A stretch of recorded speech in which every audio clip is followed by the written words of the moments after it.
Le secret du partage, l'œil de la pastèque. Dans la ville étincelante de Kemet sur Nigeria, vivait un jeune explorateur nommé Makode. Son meilleur ami était Gombo, un petit pangolin qui aimait les aventures, tant qu'elles n'étaient pas trop effrayantes. Un matin, alors qu'ils traversaient les jardins de lumière, ils virent quelque chose d'incroyable. Une pastèque solaire. Elle était ronde comme le soleil et pulsait d'une douce lumière ambrée. « C'est l'œil de la pastèque, Gombo. Elle est magique !» s'exclama Makode. Gombo couina, pointant du doigt les rainures complexes sur la peau du fruit. Makode souleva la pastèque. Mais au lieu de sentir la lourdeur d'un fruit, il sentit une étrange résistance. Impossible de l'ouvrir.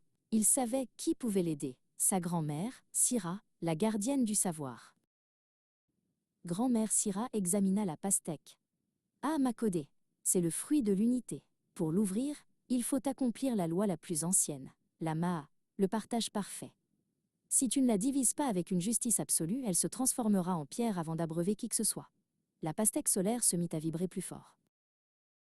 Soudain, deux familles épuisées par la chaleur arrivèrent devant la maison. La famille A et la famille B. « S'il vous plaît, Makode, nous avons soif !» Makode regarda la pastèque. Deux familles. L'unité devait devenir deux parts égales. Comment dois-je la couper pour que ces deux familles aient exactement la même quantité, cher lecteur ? Demanda Makode. Oui, en deux, par la ligne du milieu. C'est une moitié pour chacun.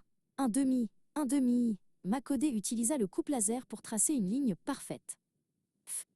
Le fruit s'ouvrit en deux moitiés égales, libérant une vapeur fraîche et parfumée. Sira hocha la tête, satisfaite. Les familles A et B prirent leur part, mais n'avaient pas encore bu. Mais à peine avaient-ils fini de découper, que deux autres familles arrivèrent, plus assoiffées encore.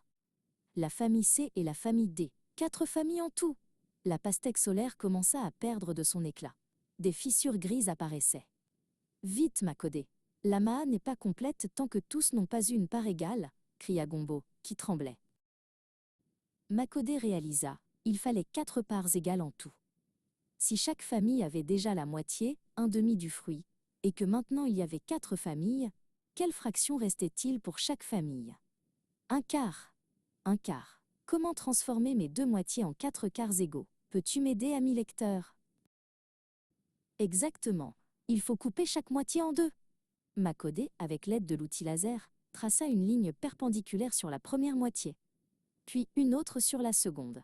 Face de 4 quartiers de pastèque brillants et identiques étaient alignés. Le fruit chanta une note cristalline et une explosion de lumière magique remplit la pièce.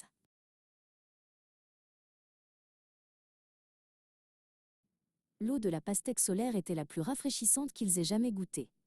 Les 4 familles burent et le sourire revint sur leur visage. L'harmonie était rétablie dans Kemet sur Nigeria.